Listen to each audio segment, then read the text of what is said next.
Hello everyone, कैसे हो आप सब। आज हम पढ़ेंगे अष्टछाप के कवि और मीराबाई। ये हमारी दूसरी क्लास है। तो देखते हैं कि भक्ति काल अष्टछाप के कवि और प्रमुख तथ्य, जिसमें महत्वपूर्ण ऐतिहासिक तथ्य देखते हैं कि 1519 ईस्वी में पूर्णमल खत्री ने गोवर्धन पर्वत पर श्रीनाथ जी का मंदिर बनवाया था। बल्वाचार्य जी के दो पुत्र थे। ज्येष्ठ पुत्र का नाम था गोपीनाथ और जो उनका कनिष्ठ पुत्र था उनका नाम था विठलनाथ। इन्हीं के पुत्र और जो विठलनाथ थे इन्हीं के पुत्र थे गोकुलनाथ।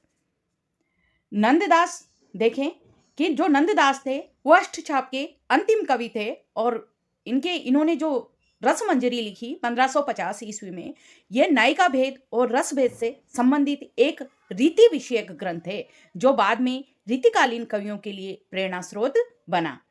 यह बहुत महत्वपूर्ण तथ्य है कि नंददास जी के लिए कहा गया है कि और कवि गड़िया नंददास जड़िया।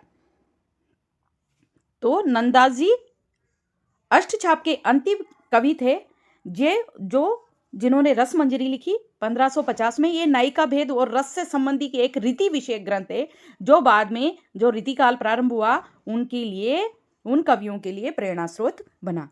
रूप मंजरी जो 1568 ईस्वी में लिखी गई, ये प्रेम और प्रेमाख्यान कोटि का ग्रंथ है। इसमें उपपति यानी पर पुरुष से प्रेम की आयोजना मिलती है। रीति विषयक ग्रंथ है इनके रस मंजरी, मान मंजरी और विरह मंजरी। ये तीनों नंददास के रीति विषयक ग्रंथ हैं जो चमत्कार प्रधान रचनाएं। पर्याय कोश यानी जो पर्याय कोश ग्रंथ लिखा उसको बोलते हैं डिक्शनरी। रस मंजरी, अनेकार्थ मंजरी और मान मंजरी। रस मंजरी, अनेकार्थ मंजरी और मान मंजरी ये नंददास की रचनाएं शब्दों के पर्याय कोश यानी डिक्शनरी मानी जाती है। अब देखें विरह मंजरी। इसमें विरह मंजरी के अंदर इसमें ब्रजवासियों के विरह का सुंदर चित्रण मिलता है। इसमें नंददास का एक नाम जन मुकुंद भी मिलता है विरह मंजरी में। और जो विरह मंजरी है इसमें ब्रजवासियों के विरह का सुंदर चित्रण मिलता है और नंददास जी का अन्य नाम भी मिलता है जन मुकुंद। सिद्धांत पंचाध्यायी लिखी नंददास जी ने। इसमें कृष्ण जी की लीला की आध्यात्मिक व्याख्या मिलती है, जिसमें कृष्ण, वृंदावन, वेणु, गोपी, रास आदि शब्दों की आध्यात्मिक अर्थ, उनका जो आध्यात्मिक अर्थ है वो बताया गया है। रास पंचाध्यायी लिखी भी, यह भी नंददास जी ने लिखी। यह बहुत इंपॉर्टेंट है कि रास पंचाध्यायी के रचयिता कौन है, तो वह है नंददास जी। और नंददास जी की ये सर्वश्रेष्ठ रचना है। ये रोला छंद में रचित है। तो यह भी पूछ सकते हैं कि नंददास जी द्वारा रचित जो रास पंचाध्यायी है वो कौन से छंद में लिखी गई है, तो वो है रोला छंद में। और इसमें अत्यंत सुंदर शब्द योजना मिलती है।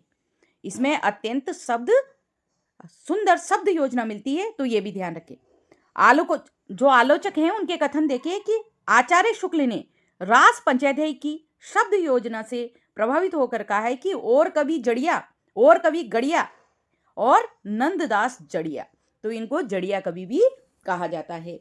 वियोगी हरि, जिनका नाम है हरिहर प्रसाद द्विवेदी, उनको वियोगी हरि कहते हैं, ने रास पंचाध्यायी को हिंदी का गीत गोविंद कहा है। रास पंचाध्यायी की विशेषता देखें। इसमें गोपी को आत्मा और कृष्ण को परमात्मा माना गया है। इसमें राधा जी का उल्लेख नहीं है। इस रचना में लौकिक और अलौकिक प्रेम का समन्वय हुआ है। इसमें लौकिक और अलौकिक प्रेम का समन्वय हुआ है। भक्तमाल में उल्लेख यानी जो नाभादास जी द्वारा लिखी गई, जिनका पूरा नाम है नारायण दास जी नाभा, उन्होंने भक्तमाल की रचना की। उन्होंने भक्तमाल में लिखा है, नाभादास जी ने लिखा है कि नंददास जी के जन्म के बारे में लिखा है कि चंद्रहास अग्रज सुहृद परम प्रेम पथ में पगे। इसका जो तात्पर्य है कि नंददास जी जो कि चंद्रहास तुलसीदास के बड़े भाई के समान थे। वे ईश्वर के प्रेम मार्ग में पूरी तरह डूबे हुए थे। और जो भंवर गीत लिखा नंददास जी ने, भंवर गीत की जो गोपियां हैं, अपन ने भ्रमर गीत लिखा सूरदास जी ने, और जो भंवर गीत लिखा वह नंददास जी ने लिखा, और जो भंवर गीत की जो गोपियां हैं वह अधिक दार्शनिक भी है, चतुर भी है और तर्कशील है, जबकि जो सूरदास जी की जो गोपियां हैं वह कम तर्कशील है और भावुक ज्यादा है। तो देखें कि नंददास जी के भंवर गीत में जो गोपियां अत्यंत दार्शनिक, चतुर और तर्कशील है, इसमें अतिरिक्त नोट देखें कि जगन्नाथ दास रत्नाकर का जो उद्धव शतक भक्तिकालीन आख्यान और रीतिकालीन कलेवर का समन्वय है। यानी जो जगन्नाथ दास रत्नाकर ने जो उद्धव शतक लिखा उसमें भक्तिकालीन आख्यान भी हो और रीतिकालीन कलेवर यानी रीतिकालीन को भी वह रिप्रेजेंट करता है। इसमें उक्ति चातुर्य यानी बोलने की जो चातुर्य है और वर्णन कौशल की पटुता है। सत्यनारायण कविरत्न ने भ्रमरदूत लिखा है और हरिओज जी ने लिखा है प्रिय प्रवास, जिसमें राधा को परोपकारी और हितकारी बताया गया। यह हो गए नंददास जी के विषय में महत्वपूर्ण तथ्य। अब देखते हैं अपन परमानंद दास जी।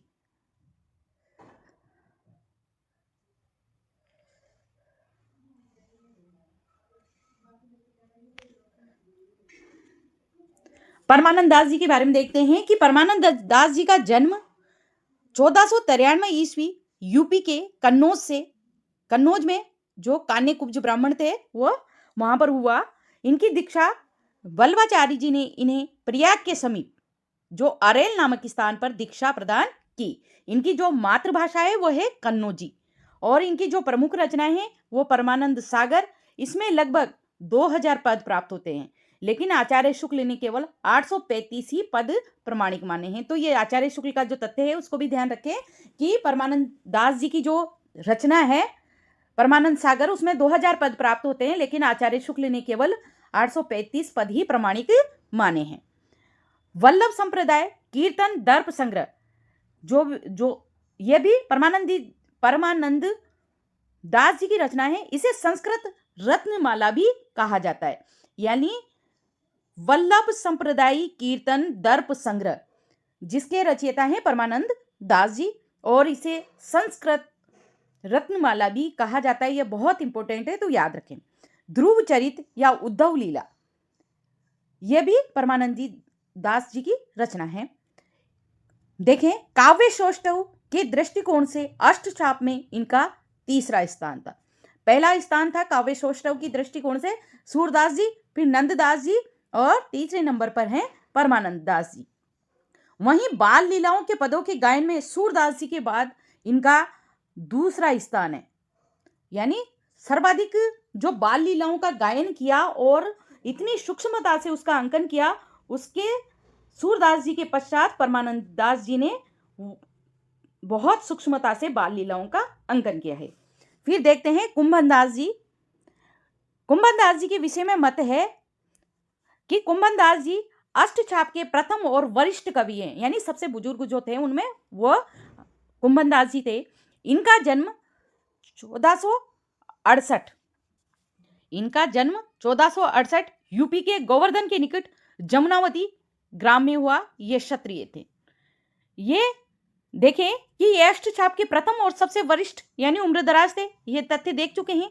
ये ग्रस्त थे और इनके 7 पुत्र थे, जिनमें सबसे छोटे पुत्र चतुर्भुज दास जी थे, जो अष्टछाप के कवियों में शामिल हुए। अकबर से भेंट। एक बार सम्राट अकबर ने इन्हें फतेहपुर सीकरी बुलाया। तब क्षुब्ध होकर यानी बहुत चिढ़कर उन्होंने कहा कि ये पद गाया कि संतन को कहाँ सीकरी सो काम, आवत जावत पनहिया टूटी बिसर गयो हरि नाम, जिसको मुख देखे दुख उपजते तिनको करीबियो परे सलाम। यानी जब उनको बुलाया कुंभन दास जी को, अकबर ने फतेहपुर सीकरी बुलाया, तब उन्होंने ये पद लिखा कि हम संतों का सीकरी यानी राज दरबार, जो फतेहपुर सीकरी में राज दरबार था, वहां पर हमारा क्या काम है। हम आते जाते मेरे जूते घिस गए हैं और मैं भगवान का नाम भी भूल गया हूं। जिन राजाओं का मुंह देखने मात्र से संतों को दुख होता है, मजबूरी में उन्हें ही सलाम करना पड़ रहा है। तो ये कथन बहुत लोकप्रिय है कि संतन को कहाँ सीकरी सो काम, आवत जावत पनहिया टूटी बिसर गयो हरि नाम, जिनको मुख देखे दुख उपजत है, तिनको करीबो परे प्रणाम। तो इन पंक्तियों को याद रखें, ये विशिष्ट पंक्तियां हैं और ये परीक्षा की दृष्टि से भी बहुत महत्वपूर्ण है। तो याद रखें, ये कुंभन दास जी की पंक्तियां हैं जब सम्राट अकबर ने उनको फतेहपुर सीकरी बुलाया था। इनके जो काव्य की विशेषताएं देखें कि इनका जो साहित्यिक सौंदर्य उतना प्रबल नहीं है, लेकिन संगीत और लय का सौंदर्य अद्भुत है। इनके पदों का संग्रह है, इनमें 186 पद कांकरोली के विद्यासागर विभाग में संग्रहित है। जो इनके पदों का संग्रह है वो कहां पर है? कांकरोली में विद्यासागर विभाग है, वहां पर इनके पदों का संग्रह किया गया है और उसमें लगभग नहीं, पूरी तरह 186 पद संग्रहित है। इनमें क्या योगदान था? तो देखें कि अष्टछाप की दार्शनिक पृष्ठभूमि का निर्माण जो किया, दार्शनिक पृष्ठभूमि का निर्माण कुंभन दास जी ने किया। अब जो कृष्णदास जी हैं, देखें कि इनका जन्म 1496 ईस्वी में हुआ। हम सब अष्टछाप के कवि पढ़ रहे हैं, तो उसके संदर्भ में आगे देखते हैं कृष्णदास जी। तो कृष्णदास जी का जन्म हुआ 1496 ईस्वी, जिनमें 1578 ईस्वी तक, और जो इनकी मृत्यु हुई वो 1578 में हुई। गुजरात के राजनगर के चिलोतरा गांव में हुआ और ये जाति इनकी कुनबी यानी जाति या कुनबा, ये निम्न जाति के थे और इनकी जो मातृभाषा थी वो गुजराती थी। इनका जो पदभार है, मतलब जो अष्टछाप में इनको जो पदभार दिया गया वो है कि अधिकारी वर्ग या प्रशासक वर्ग के नाम से विख्यात है। यानी जो प्रशासन वहां का संभालते थे ये, तो उसके नाम से अधिकारी वर्ग और प्रशासक वर्ग के नाम से जानते थे। श्रीनाथ जी के मंदिर की देखरेख की पूरी जिम्मेदारी किसके पास थी? वो थी कृष्णदास जी के पास। इनकी प्रमुख रचनाएं जुगलमान और चरित और प्रेम तत्व निरूपण। इनकी प्रसिद्ध पंक्ति है, मोह मन गिरधर छवि पर अटक्यो। तो इसका अर्थ है कि मेरा मन अब पूरी तरह भगवान गिरधर कृष्ण की छवि पर अटक गया है, मोहित हो गया है। इनकी शिष्या थी गंगाबाई। इसी पद को गाते हुए अपने प्राण त्यागे थे जो गंगाबाई थी। ये विवादों में भी रहे कि वार्ता साहित्य में जो वार्ता साहित्य लिखा गया उसमें कृष्णदास जी को प्रेत कहा गया है। देखें क्या कहा गया है? प्रेत कहा गया है। वार्ता साहित्य में कृष्णदास जी को प्रेत कहा गया है। क्यों? माना जाता है कि पुष्टि संप्रदाय यम श्रीनाथ जी के पवित्र भक्ति वातावरण में घोर श्रृंगारिता का समावेश करने वाले कृष्णदास जी ने उसे दूषित कर दिया था, इसलिए इन्हें वार्ता साहित्य में प्रेत कहा गया है। अब पांचवें हैं गोविंद स्वामी। इनकी जो दीक्षा थी, ये आचार्य विठलनाथ के शिष्य थे। पहले ये ग्रस्त थे, फिर ग्रस्त जीवन त्याग कर ये सन्यासी बन गए, संत बन गए। जन्म इनका 1505 ईस्वी में आतरी यानी भरतपुर के निकट हुआ और इनका निधन 1585 ईस्वी में हुआ। ये एकमात्र ऐसे अष्टछापी कवि हैं जिनका संबंध राजस्थान से है। तो कई बार प्रश्न पूछ लिया जाता है कि अष्टछाप में ऐसे कवि का नाम बताइए जो राजस्थान से संबंधित हो, या निम्न में से राजस्थान में से कौन सा संत अष्टछाप कवि है? तो यह है गोविंद स्वामी। तो इस तथ्य को ध्यान रखें। इनका जो निवास स्थान था वो कदमखंडी कहा जाता है। निवास स्थान को कदमखंडी कहा जाता है। इनके लगभग 600 पद लिखे, इन्होंने लगभग 600 पद लिखे, परंतु पुष्टि मार्ग में इन्होंने 200 पद ही गाए जाते हैं। पुष्टि मार्ग में केवल इनके 252 पद ही गाए जाते हैं। इनका तानसेन से भी संबंध था। जो प्रसिद्ध संगीतकार तानसेन गोविंद स्वामी से पद गायन की शिक्षा लेने आते थे। तो यह महत्वपूर्ण तथ्य है कि तानसेन, जो प्रसिद्ध संगीतकार तानसेन है, वो किससे पद गायन की शिक्षा लेने आते थे? तो है गोविंद स्वामी से। फिर है छीत स्वामी। छीत स्वामी, इनका जो जन्म है वो 1515 में हुआ। मथुरा के चौबे ब्राह्मण थे ये, और इनका निधन 1585 में पूंछरी नामक स्थान पर हुआ। जो गोवर्धन जी के परिक्रमा लगाते हैं, तो पूंछरी का लोटा हनुमान जी है वहां पर हुआ। यह सम्राट अकबर के नवरत्न बीरबल के पुरोहित थे। ये जो बीरबल थे उनके पुरोहित थे और इनकी रचना है छीत स्वामी के पद। प्रसिद्ध पंक्ति है कि हे विधना तोसो अंचरा पसारी के मांगो जन्म जन्म दीजो मोही याही ब्रज बसिबो। अर्थात हे विधाता, विधना यानी विधाता, मैं तुम्हारे सामने अपना आंचल पसार कर वरदान मांगता हूँ कि मुझे जन्म जन्मांतर तक इसी ब्रज भूमि में निवास करने का सौभाग्य प्रदान करना या देना मुझे। ये प्रसिद्ध पंक्ति है छीत स्वामी जी की और उनकी रचना है छीत स्वामी के पद के नाम से। फिर सातवें हुए चतुर्भुज दास, जो अपन पहले देखा था ना कि कुंभन दास जी के पुत्र थे चतुर्भुज दास, वो भी अष्टछाप कवियों में शामिल हैं।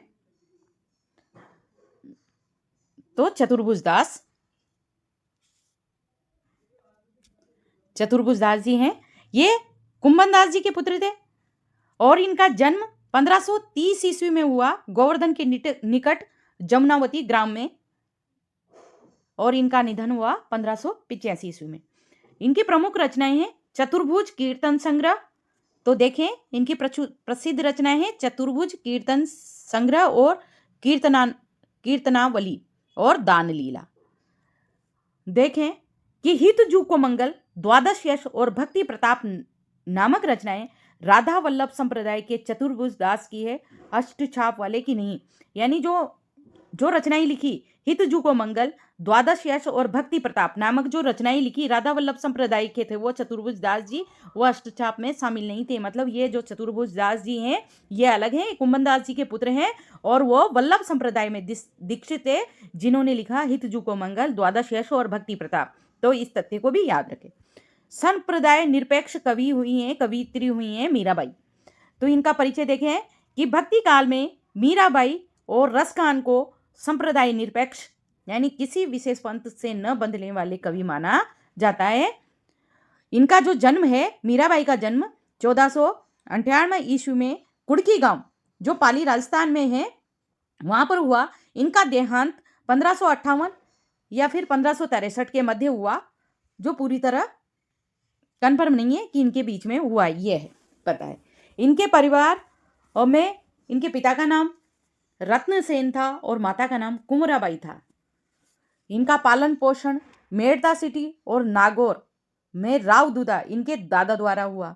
इनका पालन पोषण, इनके जो नाम का अर्थ है देखें कि इनका नाम का अर्थ है मीर का मतलब होता है परम सत्ता ईश्वर, और बाई का मतलब होता है अर्थात परम सत्ता की पत्नी। दाई का मतलब पत्नी अर्थात परम सत्ता की पत्नी।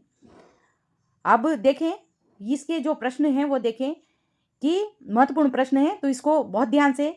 भक्ति काल अष्टछाप एवं मीराबाई के महत्वपूर्ण वन लाइनर प्रश्न है और उसके संबंध में जो उनका स्पष्टीकरण भी दे रखा है। तो और कवि सब गढ़िया और नंददास जड़िया, यह कथन किस आलोचक का है? तो यह है आचार्य रामचंद्र शुक्ल का है। और इसका ये देखें कि शुक्ल जी ने यह बात नंददास की सर्वश्रेष्ठ जो रचना है रास पंचाध्यायी की अत्यंत सुंदर और सटीक शब्द योजना जो रोला छंद में लिखी गई थी से प्रभावित होकर कही थी कि और कवि गढ़िया और नंददास जड़िया। तो यह महत्वपूर्ण तथ्य है, इसको याद रखें। वियोगी हरि ने नंददास की किस रचना को हिंदी का गीत गोविंद कहा है? तो नंददास जी की जो रचना है रास पंचाध्यायी, उसको वियोगी हरि ने हिंदी का गीत गोविंद कहा है। इस रचना में लौकिक और अलौकिक प्रेम का अद्भुत समन्वय है। इसमें गोपी को आत्मा और कृष्ण को परमात्मा माना गया है। और विशेष बात यह है कि इसमें राधा जी का उल्लेख नहीं है। तो इसको याद रखें कि वियोगी हरि ने नंददास की किस रचना को हिंदी का गीत गोविंद कहा है? तो वह है रास पंचाध्यायी को। अष्टछाप के किस कवि ने अकबर के बुलावे पर फतेहपुर सीकरी जाने पर क्षोभ व्यक्त करते हुए कहा था कि संतन को कहाँ सीकरी सो काम, आवत जावत टूटी पनैया बिसर गयो हरि नाम। तो यह है प्रसिद्ध पंक्तियां है कुंभन दास जी की। और कुंभन दास जी के बारे में विशेष तथ्य यह है कि ये प्रथम और सबसे वरिष्ठ उम्रदराज कवि थे। वे एक विरक्त संत थे जिन्हें राज दरबार का बुलावा और राजाओं का मुख देखने पर बहुत दुखदायी लगता था। अष्टछाप के कवियों में एकमात्र ऐसे कवि कौन थे जिनका संबंध राजस्थान से है, तो वह है गोविंद स्वामी। इनका जन्म भरतपुर के निकट आंतरी में हुआ था और इनके बेहतरीन गायकी के लिए जो प्रसिद्ध संगीतकार तानसेन थे, वो भी इनसे पद गायन की शिक्षा प्राप्त करने के लिए आते थे। मोह मन गिरधर छवि पर अटक्यो, ये प्रसिद्ध पंक्ति किस अष्टछाप कवि की है, तो वह कृष्णदास जी की है। और कृष्णदास जी को कहते हैं इन्हें कृष्णदास जी श्रीनाथ जी के मंदिर में अधिकारी यानी प्रबंधक थे और इन्होंने जो घोर श्रृंगारिकता जो अपनाई, इसलिए इनको प्रेत भी कहा जाता है। इनकी इसी पंक्ति को गाती हुई इनकी जो शिष्या थी गंगाबाई ने अपने प्राण त्यागे थे। वार्ता साहित्य में अष्टछाप के किस कवि को प्रेत कहा जाता है, यह आ गया, तो यह है कृष्णदास जी को। और कृष्णदास जी को क्यों कहा जाता है कि ऐसा कहा जाता है कि पुष्टि संप्रदाय एवं श्रीनाथ जी के पवित्र जो भक्ति वातावरण था में घोर श्रृंगारिता का समावेश करके कृष्णदास जी ने इस वातावरण को दूषित कर दिया था, इसलिए उन्हें यह संज्ञा दी गई। बाल लीला के पद गायन में सूरदास के बाद दूसरा सबसे श्रेष्ठ स्थान किस अष्टछापी कवि को प्राप्त है, तो वह है परमानंद दास जी। इनकी जो मातृभाषा थी वह कन्नौजी थी। वल्लभाचार्य जी ने इन्हें प्रयाग के समीप जो अरेल नामक स्थान पर इनको दीक्षा दी और इनका जो काव्य सौष्ठव है, यानी जो काव्य करने की जो शैली है, जो काव्य करने का जो तरीका है, वो सूरदास जी और नंददास जी के बाद तीसरा स्थान है। नंददास जी की किस रचना में कृष्ण जी की रासलीला की आध्यात्मिक व्याख्या, जैसे कृष्ण, वृंदावन, गोपी आदि शब्दों का आध्यात्मिक अर्थ मिलता है, तो है सिद्धांत पंचैधई। इसमें इसे रास पंचैधई से अलग याद रखें। सिद्धांत रास पंचैधई तो वो है जिसमें रोला छंद में लिखी गई थी। तो रास पंचैधई में रासलीला का सुंदर वर्ण है, जबकि जो सिद्धांत पंचैधई है उन शब्दों के पीछे का आध्यात्मिक अर्थ सिद्धांत समझाया गया है, याद रखें इसे। मीराबाई और रसखान को भक्ति काल में किस प्रकार के कवि की श्रेणी में रखा जाता है, तो है संप्रदाय निरपेक्ष कवि। इसमें देखें कि संप्रदाय निरपेक्ष का अर्थ है कि इनकी जो भक्ति किसी विशेष पंथ, अखाड़े या नियम कायदों से बंधी हुई नहीं थी, बल्कि ये पूरी तरह स्वतंत्र और निश्चल और सीधे ईश्वर से जुड़ाव पर आधारित थी, इसलिए इन्हें संप्रदाय निरपेक्ष की श्रेणी में रखा गया है। हे विधना तोसो अचरा पसार के मांगो जन्म जन्म दीजो मोही याही ब्रज बसिबो, ये पद किस कवि का है, तो यह पद है छीत स्वामी जी का। यह मथुरा के चौबे ब्राह्मण थे और सम्राट अकबर के जो नवरत्न थे बीरबल उनके पुरोहित थे। इस पद में ब्रजभूमि के प्रति उनका अगाध प्रेम झलकता है कि वे हर जन्म में ब्रज में ही बसना चाहते हैं। इसी के साथ आज की क्लास यहीं ख़त्म की जाती है। अगर आपको यह वीडियो पसंद आया हो तो चैनल को सब्सक्राइब करें, लाइक करें, फॉलो करें और कमेंट में जो भी आपको पढ़ना है उसके विषय में बताएं और हमारे चैनल को आगे बढ़ाएं। इसी के साथ मिलते हैं अगली क्लास में, तब तक के लिए नमस्कार।